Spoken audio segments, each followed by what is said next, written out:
क्या ईरान ने hypersonic missile दागी थी? क्या इजराइल का आयरन डोम उसके आगे फीका पड़ गया?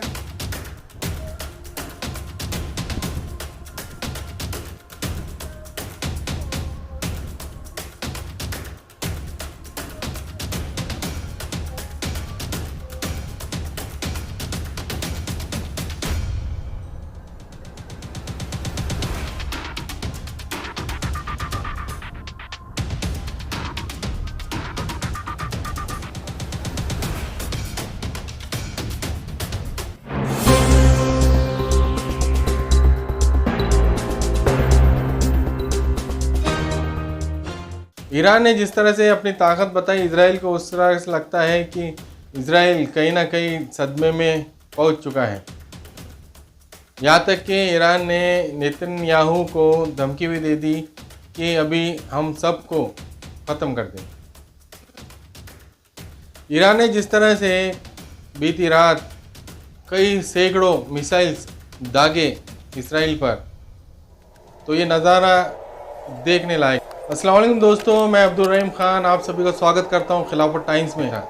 जिस तरह से बादलों के अंदर एक आग की लपटें दिखाई दे रही थी, आग की गोले जैसी ही ज़मीन पे आ रहे थे, वो देखने लायक नज़ारा दिख रहा था।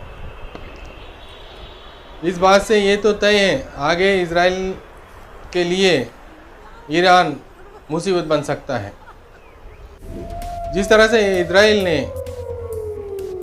फ़िलिस्तीन को और गाज़ा को निशाना बनाया था, बेकसूरों को मौत के घाट उतारा था, अब ऐसा लगता है कि ईरान कहीं ना कहीं इसका बदला ले सकता है। मैं आपको मेरे स्क्रीन पर लेके जाऊंगा, जिस स्क्रीन पे आपको बताऊंगा कि हर जगह से किस किस चैनल ने अलग अलग खबरें बताई और किसके विरोध में बताई और किसके सपोर्ट में बताई। आपको वो हर चीज़ बताऊंगा जिन्होंने वो वीडियोस अपने चैनल पे डाले। इसके बाद इजराइल अभी क्या करने वाला है, खामोश क्यों है, ये एक सवाल बन चुका है। इजराइल ने बताया कि हम एक रणनीति के तहत युद्ध करेंगे, अभी युद्ध करना पॉसिबल नहीं, लेकिन ईरान इसके बाद भी क्या करने वाला है, ये भी एक बड़ा सवाल है। तो आइए हम देखते हैं हमारे स्क्रीन पे। मंगलवार रात इजराइल की ओर सैकड़ों मिसाइलें दागी। इजराइल का दावा है कि इनमें से ज्यादातर मिसाइलों को हवा में ही बर्बाद कर दिया गया, जबकि कुछ मिसाइलें इजरायली क्षेत्रों में गिरी हैं। दूसरी ओर ईरान का दावा है कि उसकी ज्यादातर मिसाइलें निशाने पर लगी। इस साल इजराइल पर ईरान का ये दूसरा हमला है। अप्रैल में भी ईरान ने इजराइल पर ड्रोन और मिसाइल से हमले किए थे। अभी ये पूरी तरह साफ नहीं है कि ईरान के ताज़ा हमले के कारण कितना नुकसान हुआ है। हालांकि इजराइल के विदेश मंत्रालय ने ट्वीट कर कहा है कि मंगलवार रात ईरान ने 181 बैलिस्टिक मिसाइलें दागी और इसमें एक फलस्तीनी व्यक्ति की मौत हुई है। इजराइल ने इसका वीडियो भी डाला, जिसमें दिख रहा है कि एक व्यक्ति सड़क पर जा रहा था, तभी वो हमले की चपेट में आ गया। ये वीडियो इजराइल के कब्जे वाले वेस्ट बैंक का बताया जा रहा है। इजराइल ने कहा कि ईरानी शासन खतरनाक है और दुनिया की शांति के लिए खतरा है।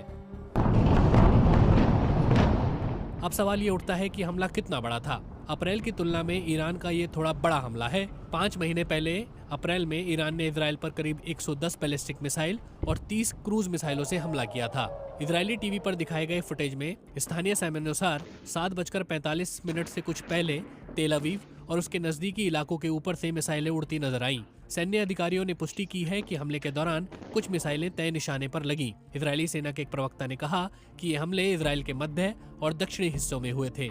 वहीं ईरान के इस्लामिक रेवोल्यूशनरी गार्ड कोर का कहना है कि उनकी सेना ने पहली बार हाइपरसोनिक मिसाइलों का इस्तेमाल किया और 90% प्रोजेक्टाइल सटीक निशाने पर लगे। हालांकि इजरायली सेना ने जोर देकर कहा है कि बड़ी संख्या में ईरान की तरफ से दागी जा रही मिसाइलों को नष्ट कर दिया गया। तेल अवीव के ऊपर आसमान में चमकती रोशनी दिख रही थी, जो ये बताती है कि इजरायली डिफेंस ने मिसाइलों को रोका है। यरूशलेम में मौजूद बीबीसी संवाददाताओं ने कहा कि उन्हें कम से कम 2 मिसाइलों के इंटरसेप्ट करने की आवाज सुनाई दी है। वहीं इजराइल के डॉक्टरों ने कहा है कि उन्हें अभी तक किसी के गंभीर रूप से घायल होने की सूचना नहीं मिली। हालांकि छर्रे लगने से 2 लोग मामूली रूप से घायल हो गए। सेना ने भी कुछ ऐसे ही संदेश जारी किए। दूसरी ओर ईरान के IRGC ने कहा है बिस्मिल्लाहिर्रहमानिर्रहीम।